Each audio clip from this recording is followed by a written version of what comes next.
A rubber ball is released from a height of 5 metre above the floor.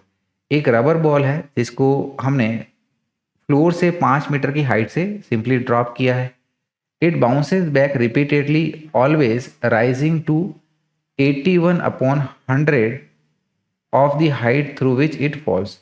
तो जब ये वापस floor से बाउंस बैक करती है वो हमेशा ही, ठीक है ना, अपनी ओरिजिनल हाइट से जिसे फॉल करी है, लगातार ये फॉल कर रही है, हमेशा उसकी 81/100 टाइम्स ही वो पहुंच पाती है, यानी कि 81% तक ही अपनी वापस हाइट कवर कर पाती है।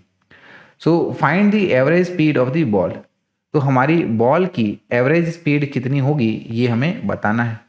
तो डियर स्टूडेंट्स, अगर हमें एवरेज स्पीड की बात करनी है तो एवरेज स्पीड हो जाएगी, ठीक है ना, ये बॉल टोटल जितनी डिस्टेंस ट्रेवल करेगी डिवाइडेड बाय जितना ये टाइम लेगी, ठीक है ना, फाइनली ये बाउंस करते करते जब ये बाउंस करना रुक जाएगी।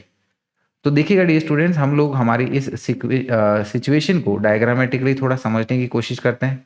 लेट अस से कि ये हमारा फ्लोर है ना, ये इस तरीके से हमारा ये फ्लोर कंसिडर कर लो, और हमने इनिशियली जो हमारी बॉल है इसको 10 मीटर की हाइट से फॉल कराया है, ये हमारी बॉल है, और यहाँ से सिंपली हमने क्या किया है, इसको सिंपली हमने इसको यहाँ से ड्रॉप किया है। तो ये यहाँ से ड्रॉप होते होते ग्राउंड पर पहुँचेगी, है ना, ये हमारी इस तरीके से ड्रॉप होते होते फाइनली ये ग्राउंड पर पहुँचेगी, ये इस तरीके से। तो इस दौरान पर, ठीक है ना, ये पहली बार जब फॉल करी है तो ऑब्वियसली जितनी हमने इसको हाइट से फॉल कराया है, ठीक है ना, उतना ही ये हाइट से फॉल करेगी। कितनी हाइट से हमने इसको फॉल कराया? At a height of 5 metre ये फॉल कर रही है। अब जब ये नीचे पहुंचेगी, ठीक है ना, कुछ स्पीड इसके पास ऑब्वियसली रहेगा, ठीक है ना, कितना रहेगा हमारा √2gh, ये हमें पता है। तो यहाँ से ये बाउंस बैक करेगी, है ना, लेटर से इसको हम लोग इधर मेंशन कर देते हैं। ये जो है हमारी बॉल, ठीक है ना, वापस, ठीक है ना, वापस अब ये ऊपर जाएगी। जब ये वापस ऊपर जा रही है तो इनिशियल हाइट की 81/100 टाइम्स ही पहुंच पा रही है, राइट। तो ये जो है, ठीक है ना, वापस राइज होते होते लेटर से ये यहाँ पहुंच रही है, और फिर वापस यहाँ से रिटर्न करेगी, है ना, नीचे ऐसे ग्राउंड पर पहुंचेगी, राइट, और यहाँ से वापस बाउंस बैक करेगी, ये हाइट पर कवर करेगी।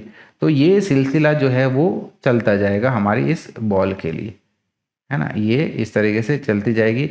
इसकी लगातार हाइट कम होते जा रही है, तो ऐसे करते करते एक बार को ये फाइनली हमारी, ठीक है ना, रुक जाएगी। तो हमें इसके लिए हमारी एवरेज जो है स्पीड बतानी है कि ओवरऑल इसकी एवरेज स्पीड कितनी रही।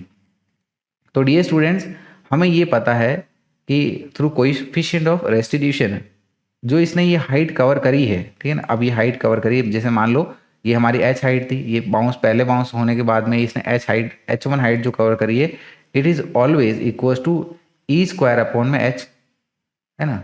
इसी प्रकार से जब ये दूसरी बार बाउंस करेगी तो हाइट हमारी H2 जो कवर करेगी ये हमारा E⁴H ये हो जाएगी, है ना। तो सबसे पहले तो हम लोग इसकी मदद से कोएफिशिएंट ऑफ रेस्टिट्यूशन निकाल लेते हैं। तो हम लोग ये कह सकते हैं कि H1 is equal to E² into H है।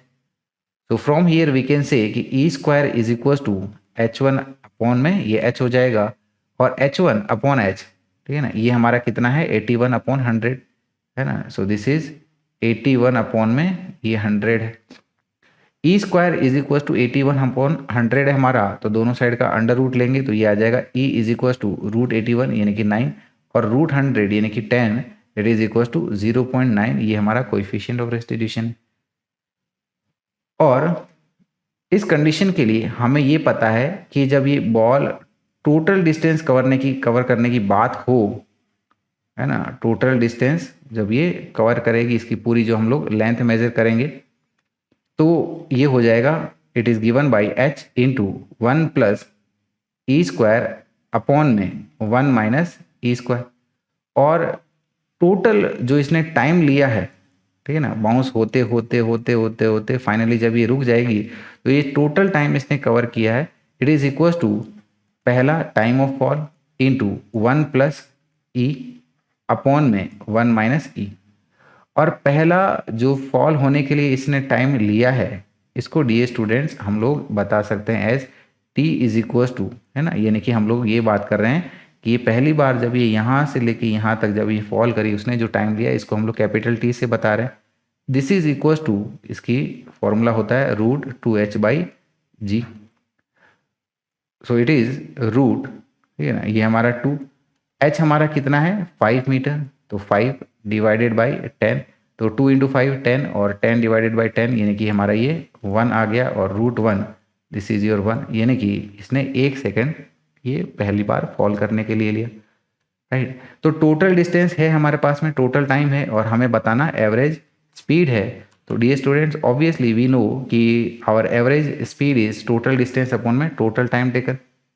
सो नाउ वी कैन से कि our average speed is equal to total distance upon में टोटल टाइम टेकन।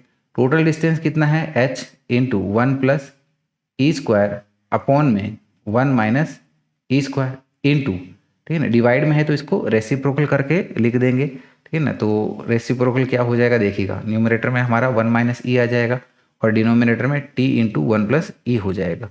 तो इसको हम लोग लिख सकते हैं एज 1 माइनस ई अपॉन में t इंटू 1 प्लस ई से, इस तरीके से। t हमारा ये 1 सेकंड आया तो ये नहीं कि ये बन जाएगा हमारा as h into 1 plus e square upon में, राइट। देखिएगा यहाँ पर बेसिकली हमने क्या किया है, ये 1 माइनस ई है ना, और ये 1 माइनस ई स्क्वायर है। तो यहाँ पर फिर हमने क्या किया है, इस 1 माइनस ई स्क्वायर को ऐसे लिख दिया है 1 माइनस ई इंटू 1 प्लस ई से।